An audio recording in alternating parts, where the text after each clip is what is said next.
Ability to store charge capacitance तो हम लोगों ने कैलकुलेट कर लिया, मेथड भी आपको बता दिया गया। अब क्वेश्चन ये उठता है कि चार्ज स्टोर करने की एबिलिटी कंडक्टर की कैपेसिटेंस कहलाती है, पर चार्ज स्टोर करने से फ़ायदा क्या है? तो एनर्जी स्टोर होती है। तो ये भी पता होना चाहिए कि किसी भी कैपेसिटर पे कितनी एनर्जी स्टोर होती है, तो और कैसे स्टोर होती है। तो first topic capacitance of isolated conductor में ही सी पॉइंट मैंने बनाया हुआ है, energy stored in any capacitor. आप ये याद रखें कि कैपेसिटेंस ऑफ आइसोलेटेड कंडक्टर जो टॉपिक मैंने स्टार्ट किया है, इसमें जो भी रिजल्ट्स हम डिराइव कर रहे हैं that is valid for all types of capacitor, सिवाय कैपेसिटेंस के। कैपेसिटेंस तो अलग अलग कैपेसिटर का अलग होगा, बाकी जो भी इक्वेशंस यहाँ डिराइव किए जा रहे हैं वो टू कंडक्टर सिस्टम, आगे जितने भी कैपेसिटर्स आप पढ़ेंगे उन सब के लिए वैलिड है। तो सी पॉइंट में energy stored in any capacitor, पहले तो ये समझिए कि एनर्जी स्टोर ही क्यों होगी कैपेसिटर पे। तो आप सोचें, अगर मेरे पास एक कंडक्टर है, उस पर मैंने कोई चार्ज नहीं दे रखा है और मैं उस पर चार्ज देना शुरू करूं, मतलब मैं इन्फिनिटी से चार्जेस को पकड़कर लाकर उसके सरफेस पे रख रहा हूं, ऐसा इमेजिन करें।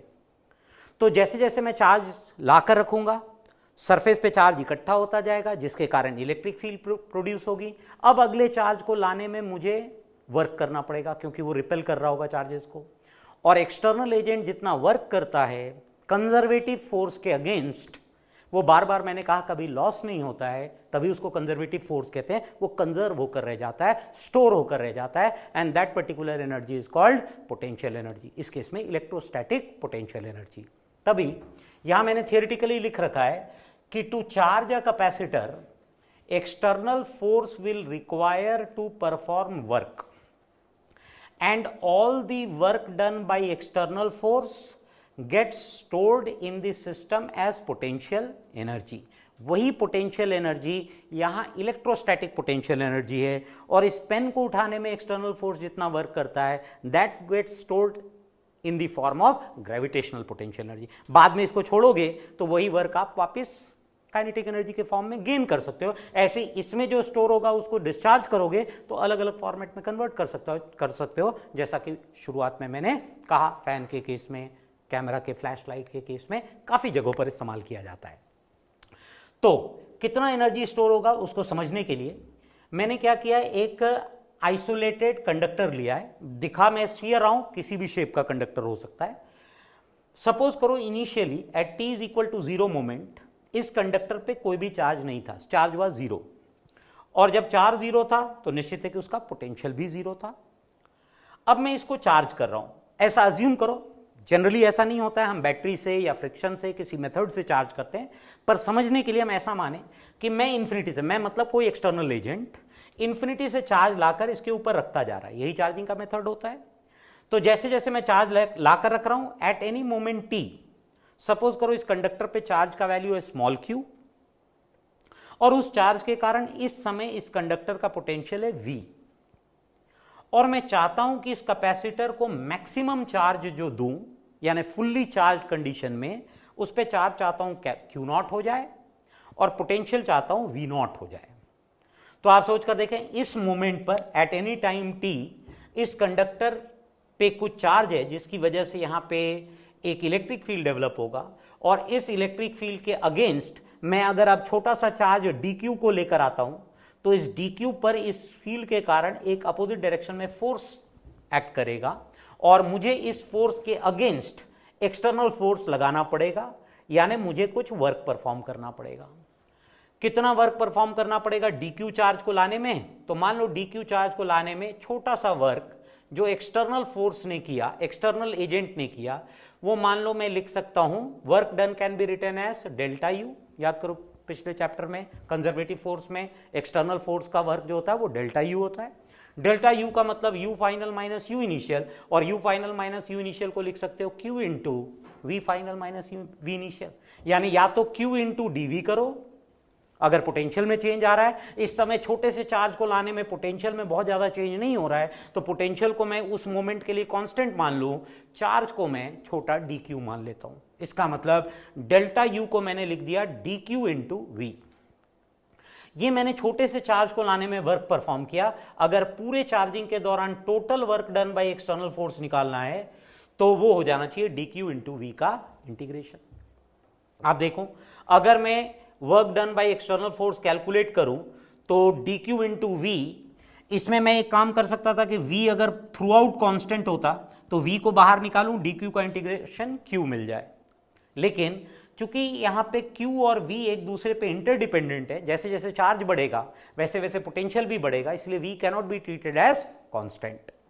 तो मैं आइदर q को v में कन्वर्ट कर लूं या v को q में कन्वर्ट करूं, क्योंकि ये भी आपको बताया गया कि जब भी आप इंटीग्रेशन करते हैं और इंटीग्रेशन साइन के अंदर एक से ज़्यादा वेरिएबल हो तो आपको सिंगल वेरिएबल में कन्वर्ट कर लेना चाहिए, क्योंकि 12th के लेवल में हम सिंगल इंटीग्रेशन में सिंगल वेरिएबल तक ही कर पाते हैं। तो मैं क्या करता हूं, v को q में कन्वर्ट कर लेता हूं from equation q is equal to C V. देखो इक्वेशन था कैपेसिटर का q is equal to C V, तो v can be written as q by C, तो मैं D Q into Q by C लिख रहा हूं। और कहां से कहां तक इसको इंटीग्रेट करना है आप सोचो, शुरू में चार्ज 0 था, लोअर लिमिट q का 0, अपर लिमिट q नॉट, तो 1 बाई सी बाहर लिमिट प्लेस करोगे तो this will come out as q का integration q square by 2, q naught square by 2c। ये work done by external force है, जो और कुछ नहीं होगा बल्कि स्टोर्ड एनर्जी होगा, क्योंकि ये एक्सटर्नल फोर्स का वर्क कहीं गायब हो नहीं सकता है। तो एक इक्वेशन तो स्टोर्ड एनर्जी का आता है q square by 2c, q में फाइनल चार्ज। अच्छा, मैं चाहूं तो फाइनल चार्ज और फाइनल पोटेंशियल में अगर इक्वेशन यूज करूं, देखो इस मोमेंट पर q और v में रिलेशन होगा q is equal to C V, और फाइनल कंडीशन में फाइनल चार्ज और फाइनल पोटेंशियल में रिलेशन होगा q is equal to C V naught, c constant रहता है। तो यहां पे अगर q नॉट को मैं लिखूं c इंटू वी नॉट का स्क्वायर डिवाइडेड बाई 2c, तो एक और इक्वेशन यहां पे निकल कर आता है, एक c cancel, this is half c V naught square, half C V naught square. या फिर एक और काम मैं ऐसा कर सकता हूं कि यहां पे क्यू नॉट स्क्वायर रहने दूं और 2 सी की जगह मैं यहां से लिखूं Q naught by V naught, एक क्यू नॉट गेट्स कैंसल्ड तो Q naught V naught by 2। ये तीसरा इक्वेशन है। अलग अलग क्वेश्चंस में हम स्टोर्ड एनर्जी के लिए इन तीनों में से जो कन्वीनियंट इक्वेशन होगा वो यूज करेंगे। जैसे कन्वीनियंस में क्यों कह रहा हूं, मान लेते हैं किसी क्वेश्चन में हमें कैपेसिटर का कैपेसिटेंस नोन है और वोल्टेज नोन है। वोल्टेज जब मैं वर्ड यूज करता हूं तो that stands for potential difference, potential कहलाता है, potential difference is also known as voltage. किसी क्वेश्चन में मुझे वोल्टेज पता है, कैपेसिटेंस पता है, तो हाफ सी वी स्क्वायर बेहतर है। किसी क्वेश्चन में मुझे चार्ज पता है और कैपेसिटेंस पता है, तो क्यू स्क्वायर बाई 2c बेहतर इक्वेशन है। तो तीन अलग अलग फॉर्मेट, जैसे बेसिक क्लासेस में आपने रेजिस्टर में से हीट लॉस भी पढ़ा होगा, उसमें भी तीन अलग अलग इक्वेशंस आते हैं, I square R T, V square by R T और वी आई टी। तो जिन क्वेश्चंस में जो डेटा है उसके अकॉर्डिंग हम इक्वेशन सेलेक्ट करते हैं। वैसे ही स्टोर्ड एनर्जी के भी तीन रिजल्ट होते हैं। एक कॉमन ऑब्जेक्टिव क्वेश्चन यहां पे पूछा ये जाता है कि ये जो एनर्जी स्टोर होती है ये होती कहां पर है, कहां स्टोर्ड होती है। तो आप याद रखना, ये एनर्जी हमेशा स्टोर्ड होती है इन the form of electric field lines, या इलेक्ट्रिक फील्ड में स्टोर होती है। दैट मीन्स अगर आइसोलेटेड कंडक्टर है तो this energy is stored between the surface and infinity. ये स्टोर्ड एनर्जी हमेशा, stored energy is in the form of electric field. जायज भी है, क्योंकि इलेक्ट्रिक फील्ड के पास ही तो ये एबिलिटी होती है कि वो चार्जेस पे फोर्स लगा सकता है, उसको मूव कर सकता है, उसके पास वर्क डूइंग एबिलिटी ला सकता है, यानी फील्ड में एनर्जी स्टोर्ड होगी। ठीक है, कैपेसिटर चार्ज स्टोरिंग एबिलिटी, उसको उसका वैल्यू कैलकुलेट करने का मेथड, और एक बार जब हम लोगों ने चार्ज स्टोरिंग एबिलिटी निकाल लिया तो उसमें एनर्जी कितनी स्टोर्ड हुई उसका भी इक्वेशन कैलकुलेट किया। न्यूमेरिकल क्वेश्चंस पे आने से पहले एक और बड़ा इंपॉर्टेंट रिजल्ट है जो कैपेसिटर में बहुत फ्रीक्वेंटली हम यूज करेंगे, वो है अगर मान लो मैंने एक कैपेसिटर को किसी तरीके से चार्ज कर दिया, आइदर बैटरी से या फ्रिक्शनल मेथड, किसी तरीके से मैंने चार्ज कर दिया, और चार्ज करने के कारण उसका पोटेंशियल सपोज हो गया है V1, Q1 चार्ज दिया V1, एक दूसरा कैपेसिटर मैंने अलग से चार्ज किया, चार्ज Q2, पोटेंशियल V2। आपस में अगर इनको टच कर दिया जाए या आपस में इनको कनेक्ट कर दिया जाए, तो जैसे ही आप दो चार्ज्ड बॉडी को कनेक्ट करते हो, याद करो कंडक्शन का फेनोमेन, रीडिस्ट्रीब्यूशन ऑफ चार्ज होगा। कब तक होगा? जब तक कि दोनों का पोटेंशियल सेम ना हो जाए। सिंगल कंडक्टर है तो मैं कहूंगा पोटेंशियल सेम ना हो जाए, डबल कंडक्टर है तो मैं कहूंगा potential energy same, potential difference same ना हो जाए। अच्छा, जैसे ही आप दो चार्ज बॉडी को आपस में टच करते हो ना, वैसे ही याद रखना यहां पे बहुत तेज स्पार्किंग होती है। स्पार्किंग का मतलब कि यहां पे कुछ एनर्जी हीट के फॉर्म में, साउंड के फॉर्म में या इलेक्ट्रोमैग्नेटिक रेडिएशंस के फॉर्म में एनर्जी लॉस होता है। इसीलिए आप देखें मैंने यहां पे 3 टर्म लिख रखा है। एक रेसिड्यूअल चार्ज, रेसिड्यूअल चार्ज का मतलब हुआ जब मैं दो कैपेसिटर को ज्वाइन कर दूंगा तो रीडिस्ट्रीब्यूशन के बाद किस पर कितना चार्ज बचेगा। फिर मैंने लिखा हुआ है कॉमन पोटेंशियल, जायज है रीडिस्ट्रीब्यूशन तब तक होगा जब तक कि दोनों का पोटेंशियल या पोटेंशियल डिफरेंस सेम ना हो जाए, उसको मैं कॉमन पोटेंशियल कह रहा हूं। ये टर्म्स हम लोगों ने पहले भी यूज किए हुए हैं।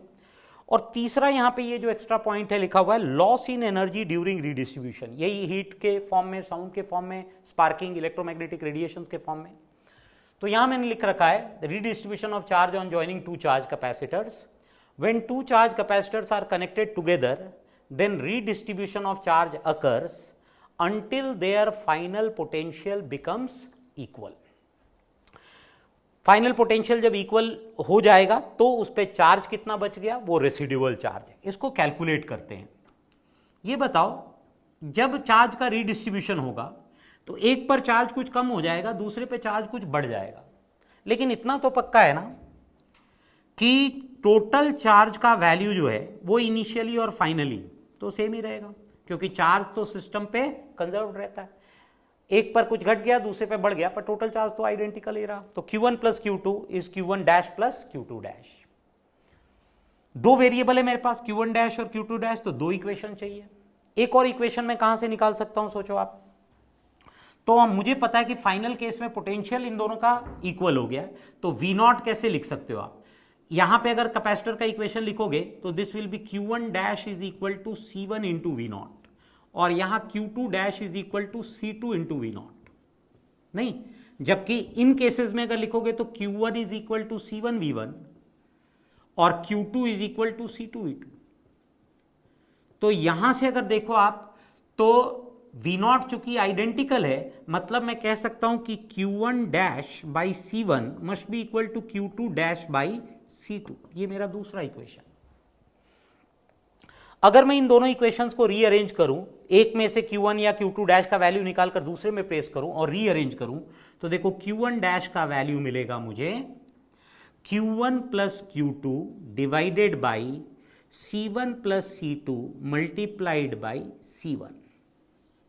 चेक करें आप भाई, मान लो मैंने यहां से C2 निकाला तो C2 will B Q2 dash by Q2 dash निकाला, Q2 dash will be Q1 dash into C2 by C1। Q2 dash की जगह लिख दिया Q1 dash C2 by C1।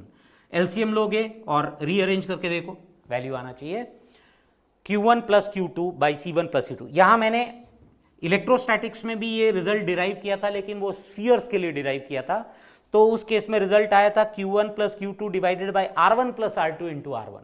वो सिर्फ स्फीयर्स के लिए वैलिड है, जबकि ये सभी तरह के कैपेसिटर्स के लिए वैलिड है। यहां पे Q1 प्लस की जगह माइनस वाला टर्म भी आ सकता है। ये आपको याद रखना है कि प्लस कब यूज करना है और माइनस कब यूज करना है। प्लस कब यूज करना है, जब दोनों स्फीयर्स पे या दोनों बॉडीज पे चार्ज आइडेंटिकल हो, और माइनस तब यूज करना है जब दोनों पर चार्जेस अपोजिट नेचर को। आइडेंटिकल चार्ज के केस में Q1 प्लस Q2 और अपोजिट नेचर के चार्जेस के केस में Q1 माइनस Q2। ये तो क्लियरली समझ में आना चाहिए आपको, क्योंकि जैसे आप समझो कि सपोज एक कैपेसिटर पे 20 कूलम का चार्ज है, दूसरे कैपेसिटर पे 10 कूलम का चार्ज है, तो दोनों को आपने टच किया तो मैं ऐसा मान सकता हूं कि 30 कूलम चार्ज एक जगह इकट्ठा हुआ और फिर दोनों पे डिवाइड हुआ ताकि पोटेंशियल सेम हो। तो टोटल चार्ज जिसका रीडिस्ट्रीब्यूशन हुआ दैट इज 30। लेकिन अगर एक पर 20 कूलम है और एक पर माइनस 10 कूलम है, तो जैसे टच करोगे तो पहले तो माइनस 10 और प्लस 10 कूलम नलीफाई होगा, बचा हुआ 10 कूलम का ही रीडिस्ट्रीब्यूशन होगा। इसीलिए Q1 प्लस Q2 और Q1 माइनस Q2। इस इक्वेशन में याद रखना ऊपर वाला जो टर्म है Q1 plus Q2 that stands for the charge that is to be redistributed, the charge that is to be to be redistributed, जिसका रीडिस्ट्रीब्यूशन होना है, रीडिस्ट्रीब्यूटेड, ये याद रखना रीडिस्ट्रीब्यूशन से पहले वाला चार्ज है। इसीलिए कई किताबों में Q1 को हम C1V1 plus C2V2 divided by C1 plus C2 into C1 भी लिखते हैं, क्योंकि C1V1 इनिशियल चार्ज का वैल्यू है। अच्छा, जैसे Q1 डैश निकाला, सिमिलरली अगर आप Q2 डैश का वैल्यू निकाल कर ऊपर प्लेस किया तो Q1 डैश मिलेगा, Q1 डैश का वैल्यू निकाल कर प्लेस करोगे तो Q2 डैश मिलेगा। वैल्यू में सिर्फ डिफरेंस ये Q1 plus minus Q2 divided by C1 plus C2 multiplied by C2, solving the above equation. Residual charge के ये इक्वेशंस आ जाएंगे। अच्छा, अगर ये रेसिडुअल चार्ज मिल गया मुझे तो मैं कॉमन पोटेंशियल तो बड़े आसानी से निकाल सकता हूं, क्योंकि याद करो कॉमन पोटेंशियल V0 का वैल्यू इन दोनों में से किसी एक इक्वेशन से लिखूं तो V0 must be equal to Q1 dash divided by C1 या फिर Q2 dash divided by C2, एक ही बात है। आप जरा प्लेस करके देखना, Q1 डैश को C1 से डिवाइड करोगे तो C1 वाला टर्म विल गेट कैंसल्ड, और बाई C2 करोगे तो C2 वाला टर्म गेट्स कैंसल्ड। दोनों ही केस में ये जो वैल्यू मिलेगा Q1 plus minus Q2 divided by C1 plus C2, which can also be remembered as C1V1 plus minus C2V2 divided by C1 plus C2। इसको हम कहते हैं कॉमन पोटेंशियल का एक्सप्रेशन। साथ ही साथ मैंने कहा कि जब भी आप दो चार्ज कैपेसिटर को आपस में ज्वाइन करते हो, कुछ अमाउंट ऑफ एनर्जी लॉस होगा। जायज है ना, जो फेनोमेनन खुद ब खुद होता है उसमें सिस्टम की पोटेंशियल एनर्जी हमेशा कम होती है। नहीं, एक पेन को ऊपर से छोड़ो वो खुद ब खुद नीचे आता है, इसका मतलब सिस्टम की पोटेंशियल एनर्जी कम हो रही है। जो फेनोमेनन अपने आप होता है उसमें निश्चित है कि वो हाई पोटेंशियल से लो इक्विलिब्रियम की तरफ जा रहा है, और जो फेनोमेनन एक्सटर्नल एजेंट करवाता है उसमें पोटेंशियल एनर्जी बढ़नी चाहिए, क्योंकि मैं जितना वर्क करूंगा वो सिस्टम में स्टोर हो जाएगा पोटेंशियल एनर्जी के फॉर्म में। इसलिए जैसे ही मैं दो कैपेसिटर को टच करता हूं, ये फेनोमेनन खुद ब खुद होता है। अगर खुद ब खुद हो रहा है फेनोमेनन, यानी एनर्जी का लॉस होना चाहिए। लॉस होगा तो एनर्जी किसी न किसी फॉर्म में तो जाएगा, वो हीट के फॉर्म में या ये इलेक्ट्रोमैग्नेटिक रेडिएशन के फॉर्म में लॉस होता है। अगर मैं वो लॉस कैलकुलेट करना चाहूं तो मैं कैसे कैलकुलेट कर सकता हूं? सोचो, अगर मैं इनिशियल एनर्जी सिस्टम की देखूं, जब इनको टच नहीं किया था, तो इनिशियल एनर्जी इस कैपेसिटर में और इस कैपेसिटर में अलग अलग स्टोर था। इस कैपेसिटर में एनर्जी स्टोर था हाफ C1V1 स्क्वायर, और इस कैपेसिटर में स्टोर था हाफ C2V2 स्क्वायर, जैसा कि हम लोगों ने एनर्जी स्टोर डिराइव किया हुआ है। अच्छा, जैसे ही आपने टच कर दिया उसके बाद फाइनल कंडीशन में एनर्जी, तो फाइनल कंडीशन में ये दो अलग अलग कैपेसिटर रह ही नहीं गया ना, अब तो ये एक कैपेसिटर हो गया, क्योंकि दोनों पर ही चार्ज डिस्ट्रीब्यूट हो सकता है, तो सिंगल कंडक्टर सिस्टम हो गया। अगर ये सिंगल कंडक्टर सिस्टम है तो फाइनल एनर्जी हो जाएगा half C1 plus C2 into, या ऐसे लिखता हूं मैं, half C1 into V0 square, final potential उसका भी V0 है, और half C2 into V0 square. इसका मतलब अगर मैं V0 कॉमन ले लूं तो यह हाफ C1 प्लस C2 हो गया, वही जो एक सिंगल कैपेसिटर हो गया। तो इसका मतलब इसको रीअरेंज करके मैं लिख सकता हूं, V0 अगर कॉमन लूं तो half C1 plus C2 into V0 का स्क्वायर। अच्छा, V0 का वैल्यू जो हमने कैलकुलेट किया हुआ है वो अगर मैं इस इक्वेशन में प्लेस कर दूं और इनिशियल में से फाइनल को सब्सट्रैक्ट करूं, इनिशियल में से फाइनल को, तो U initial minus U final जो है, थोड़ा सा मैथमेटिक्स अगर आप सॉल्व करोगे यहां पे, तो सॉल्व करने पर यह वैल्यू आता है C1 C2 divided by 2C1 plus C2 into V1 minus V2 का whole square. C1 C2 divided by 2C1 plus C2 into V1 minus V2 का होल स्क्वायर। अच्छा, यहां साइन उल्टा होगा, जैसे बाकियों में प्लस माइनस आया इसमें माइनस प्लस आता है, क्योंकि सब्सट्रैक्शन के कारण आया है।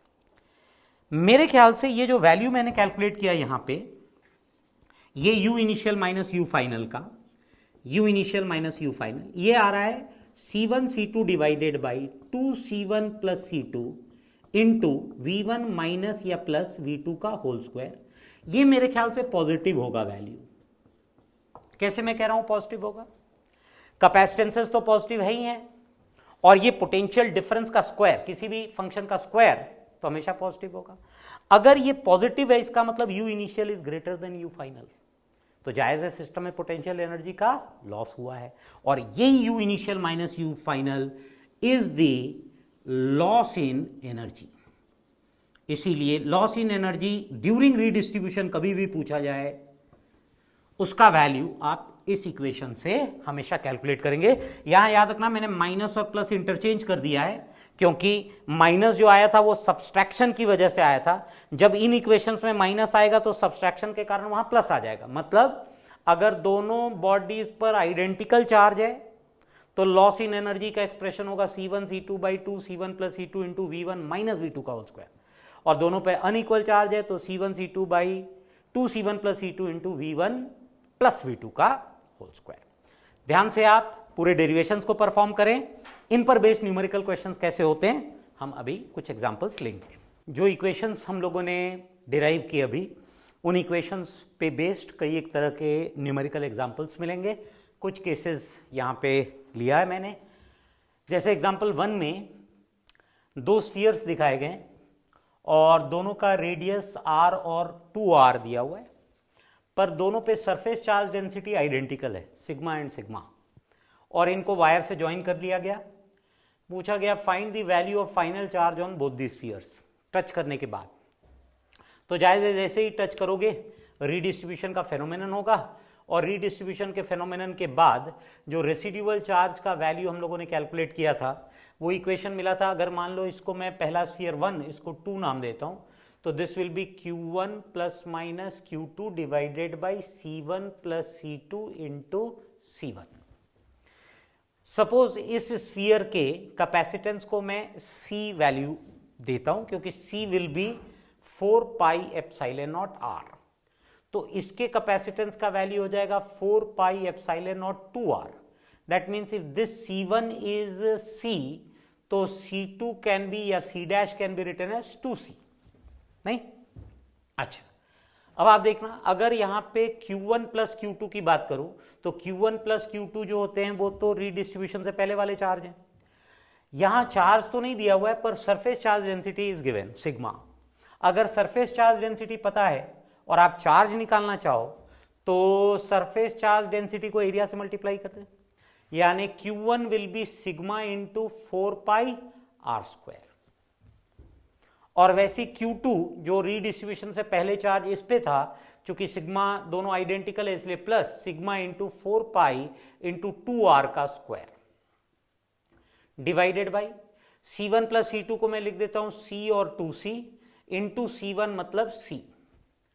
तो this will become Q1 dash will become 4 4 जा 16 and 4 20 sigma pi R square divided by 3C into C। This comes out as 20 sigma pi R square by 3। ये Q1 डैश हो गया। तो आप सोचो दूसरे वाले स्फीयर पे जो चार्ज रेसिड्यूअल होगा that will be Q2 dash, और Q2 डैश का वैल्यू भी ऐसे ही कैलकुलेट करो तो Q1 plus minus Q2 divided by C1 plus C2 into C2। तो बाकी सारा कैलकुलेशन तो पिछली बार की तरह ही रहेगा, सिर्फ C2 की जगह। इसका मतलब है कि C2 will be 2C in this case, मतलब Q1 प्लस Q2 तो यहाँ पे भी 20 into sigma into pi R square ही रहेगा, नीचे अभी भी 3C, बस यहाँ पे C2 की जगह 2C। This C gets cancelled and this result comes out as 40 sigma pi R square by 3। ये Q2 डैश का वैल्यू आ रहा है 40 sigma pi R square by 3, जो पहले एक पर 20 sigma pi R square by 3, एक पर 40, मतलब directly result based equation based equations है। अच्छा, सेकंड वाले केस में देखो, एक मैंने स्फीयर लिया है R रेडियस का, जिसपे चार्ज है Q, रेडियस R है। अच्छा, आप सोच कर देखो, इसमें मैंने स्फीयर्स लेकर क्वेश्चन दिया आपको पहला, पर ये स्फीयर के बजाय मैंने दो कैपेसिटर ले लिया होता किसी भी रैंडम शेप का, एक का C और एक का 2C, तो क्वेश्चन में कोई डिफरेंस नहीं आता। ऐसे यहां पे दो मैंने आइडेंटिकल कैपेसिटर्स लिए हैं, मतलब आइडेंटिकल स्फीयर्स लिए हैं, एक पर Q चार्ज दिया और एक पर माइनस Q दिया है, और कहा गया find the loss in energy when both spheres are brought in contact. तो याद करो, जैसे ही आप टच करोगे यहाँ पे हीट के फॉर्म में, लाइट के फॉर्म में, इलेक्ट्रोमैग्नेटिक रेडिएशन के फॉर्म में, स्पार्किंग के फॉर्म में एनर्जी का लॉस होता है। उस लॉस का भी इक्वेशन हम लोगों ने कैलकुलेट किया था, that loss in energy was C1 C2 divided by 2 C1 plus C2 into V1 minus V2 का होल स्क्वायर, या यहां पे माइनस प्लस आया था। माइनस मैंने कहा था तब यूज करना जब दोनों कैपेसिटर्स पे आइडेंटिकल चार्ज है, इसमें उल्टा होता है, प्लस तब यूज करना जब आइडेंटिकल चार्ज है।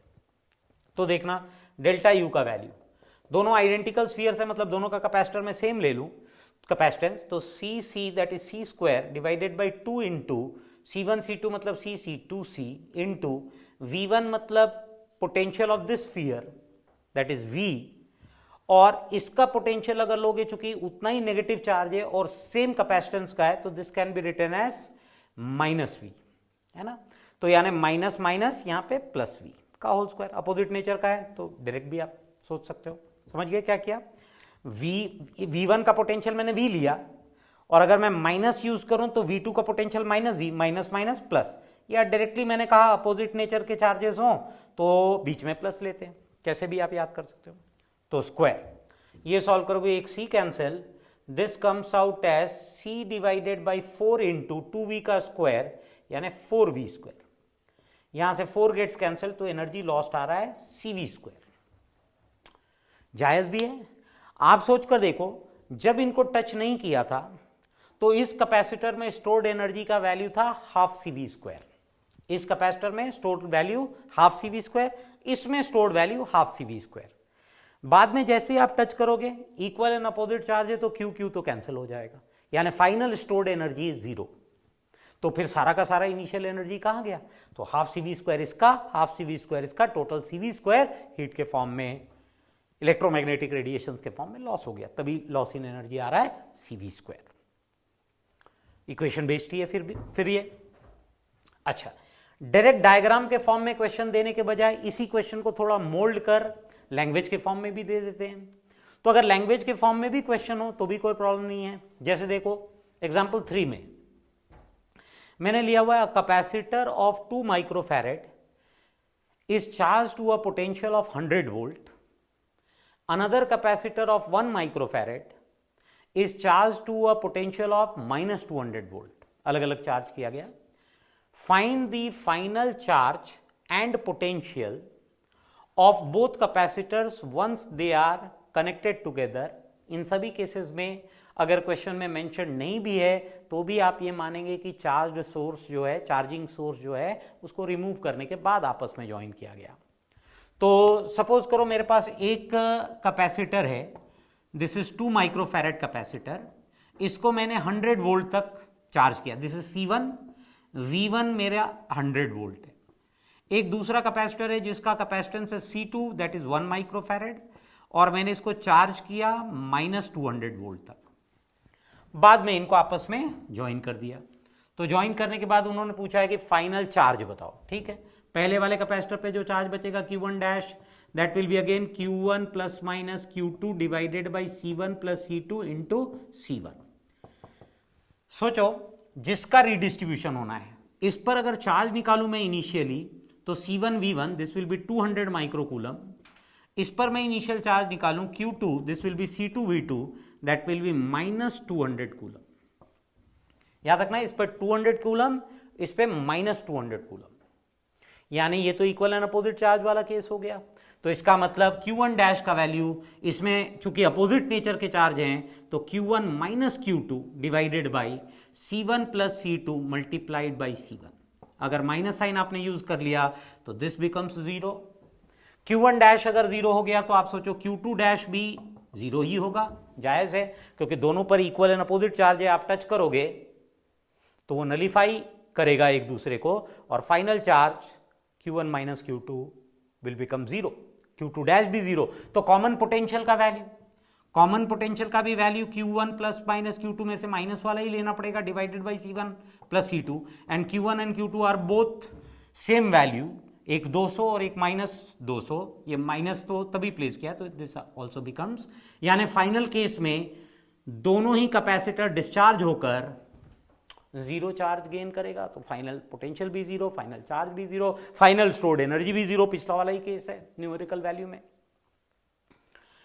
अच्छा, फाइनल केस में मैंने चौथे एग्जांपल में ये लिया हुआ है कि a capacitor C is charged to V0 volts and after removing the charging source it is connected to another capacitor 2C which is uncharged। मतलब एक कैपेसिटर है मेरे पास C कैपेसिटर जिसको मैंने चार्ज किया है V0 वोल्ट तक, यानी इस पे चार्ज का वैल्यू है CV0, और एक दूसरा अनचार्ज कैपेसिटर है 2C और इनको आपस में ज्वाइन कर दिया गया।